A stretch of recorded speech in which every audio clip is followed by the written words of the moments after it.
Hi guys! For today's video, may panibagong recipe na naman tayo. At ang ating recipe ay walang ibang kalabasa, cauliflower, repolyo, at syempre, ang main ingredients na ulit ay ang munggo. At for today's video nga guys, ay maghihiwa lang tayo ng kalabasa at ilagay lang natin ay kaunting kalabasa lang guys. So, bago natin balatan, kunin muna natin yung mga seeds o yung kanyang buto. Para naman safe naman tayo, diba guys? Siyempre, kailangan natin pag nagtula tayo ng kalabasa, tanggalin talaga yan guys yung buto niya. At yung paghiwa naman yan ay nakadepende sa inyo gaano kalaki at gaano karami yung kalabasa ilagay ninyo sa tinula ninyo. Kasi nga, yung kalabasa na yan, gaya ang sinabi nila, pag may tinanim ka, may aanihin ka. So, ayan, dahil tinanim yan, may aanihin naman tayo, diba? So, at ayan, balatan na natin. Siyempre, naman, depende sa inyo kung kukunin yung balat o hindi. Pero sa akin, kinukuha ko talaga yung balat niyan, guys. Marami nagsasabi na masarap pag mayroong balat. Lalo na pag bata pa yung kalabasa. Pero, hindi ako sanay na may balat, guys. So, ayan. Slice lang natin ng maliliit. Kasi nag-slice ako niya maliliit para mas madali magluto at hindi tayo mahirapan sa pagpalambot sa kanya. So, ayan, slice lang natin ng kaunti.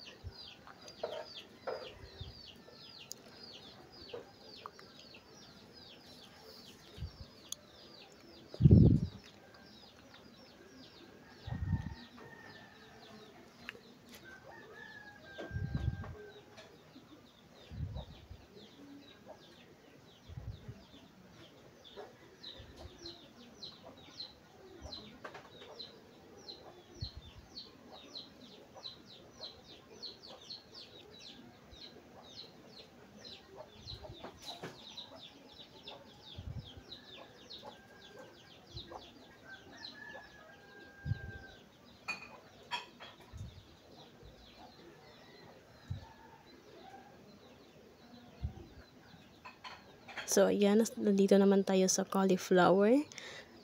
At kaunti lang yan guys, kinuha ko kasi hindi naman yan mauubos pag dinahat ko yan niluto. So, I think mga 6 or 8 piraso lang. 8 slice lang yan pinuha ko guys. Kasi mas marami, nasayang din naman. So, natira natin cauliflower. May gagawin ulit tayong bukas siguro or another day ng new recipe ulit ng cauliflower. Kasi mas masarap yan guys pag nilagyan natin ng sardinas. So, ayan, abangan nyo yan guys ang video na to. Yung cauliflower / sardinas. Diba? So, tipid ulam ulit tayo. At ayan guys, slice lang natin, hatiin lang natin yan sa saktong size lang. So, sa isang piraso ng cauliflower, isang slice ng cauliflower, hinati ko sa 4 para mas, hugasan natin ng maayos yan. So, ayan, slice lang muna tayo ng cauliflower.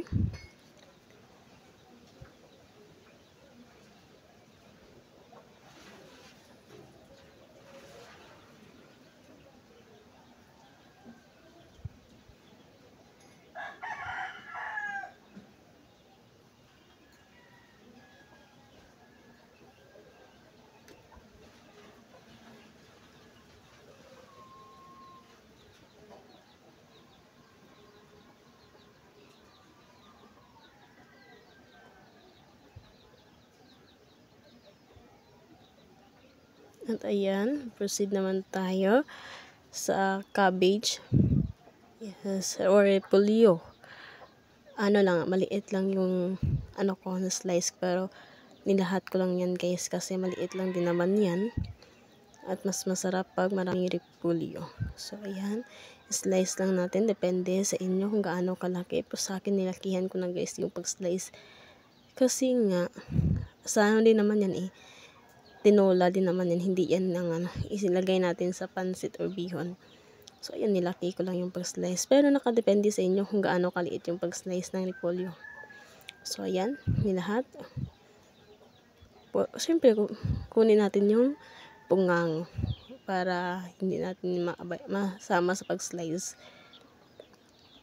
At after natin mag-slice ng dito naman tayo sa bombay at ahos. Siyempre, kailangan natin yan mamaya panggisa. Diba? Kasi meron tayong munggo. So, kailangan natin maggisa ng munggo para mas masarap. Kasi pag munggo talaga guys, yung kailangan nyo talaga igisa. Kasi pag ginisa, mas masarap. So, ayan. Hugasan natin yung cauliflower. Kasi nga, pakuluan pa yan natin ng 30 minutes na pagpakulo ng cauliflower. Kasi kailangan natin pakuluan yan. Hindi natin alam, di ba? Baka may mga spray at hindi talaga maiwasan yung spray niyan. So, hugasan, pakuluan. Siyempre, hintayin natin na malambot yan, guys, di ba? 30 minutes lang yung pagpakulo niyan. So, ayan, nilagay ko na sa kaldero. Yung tubig niya pala yan, guys. Yan? Kumulo na yung tubig. So, pagkulo ng tubig, nilagay ko na yung cauliflower. At then, maghintay ulit tayo ng 30 minutes na malambot ang cauliflower. At ayan, malambot na. So, ahungin natin. Nilagay na natin sa planggana ulit para mahugasan natin yan ulit mamaya. Pero bago natin hugasan yan, make sure natin muna na hindi na mainit ang cauliflower para mahugasan natin maigi. So, ayan, yan lang. So, after that, mag-isa muna tayo. Maglagay ako ng mantika. Hintayin na mainit yung mantika. Siyempre, unahin yung bawang. Kasi pag ako guys nag-isa, una talaga yung bawang. Bago yung sibuyas.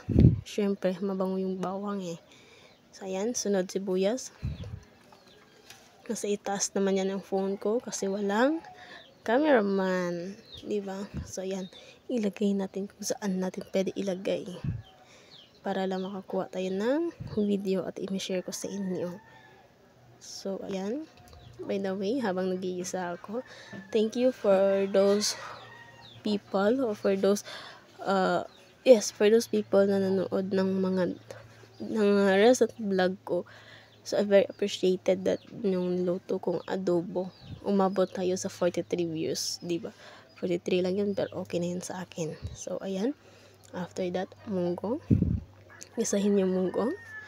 So, kasi yung kahit sa akin, kahit unti-unti, may i-share ko. Lagi ko nga sinasabi, kahit hindi man yan umabot ng ilang views, yung ating daily videos in YouTube. Yung importante sa akin, may i-share ko sa inyo yung mga recipe or tips ng recipe ko at a day in my life ko. So, ayan. Nilagyan ko na ng tubig. Maglagay tayo ng asin.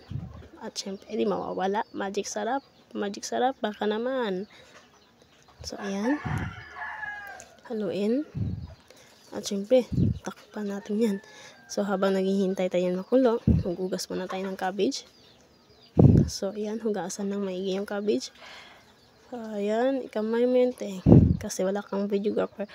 Kabilang kamay, nakahawak ng phone, ang kabila, naghuhugas. So, ayan, hugasan natin ng maigi.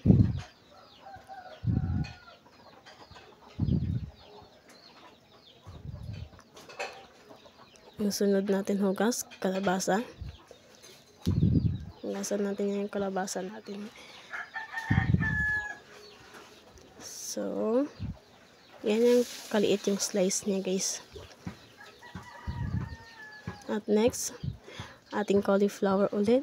Diba?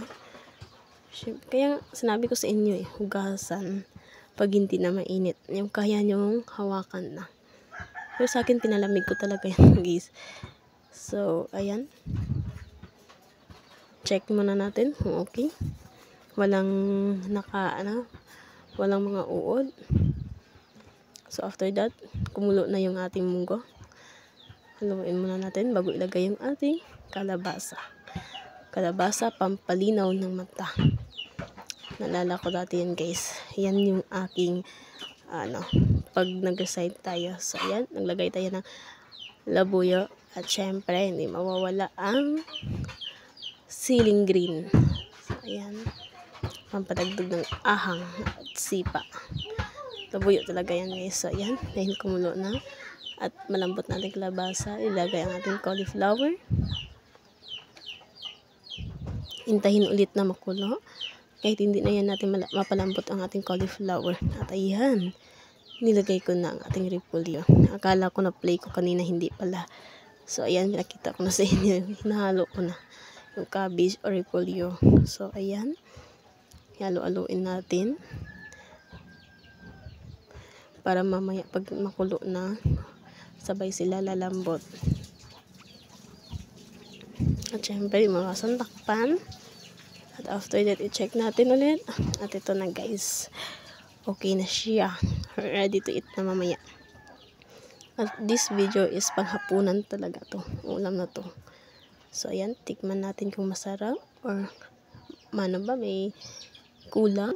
Or, dapat natin ilagyan ng dagdag na lasa. At syempre, naglagay ulit ako ng asin.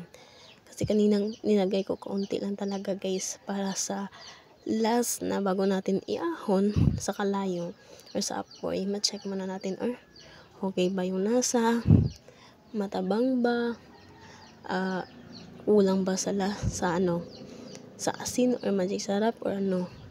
So ayan guys, kulang talaga ako sa asin, kaya nagdagdag ako ng asin. So ayan, ng beses ko pa yung tinikman, okay na ba ang lasa niya. At ayan, mukhang okay na nga. Siyempre, don't forget to like, share, and subscribe. Thank you for watching.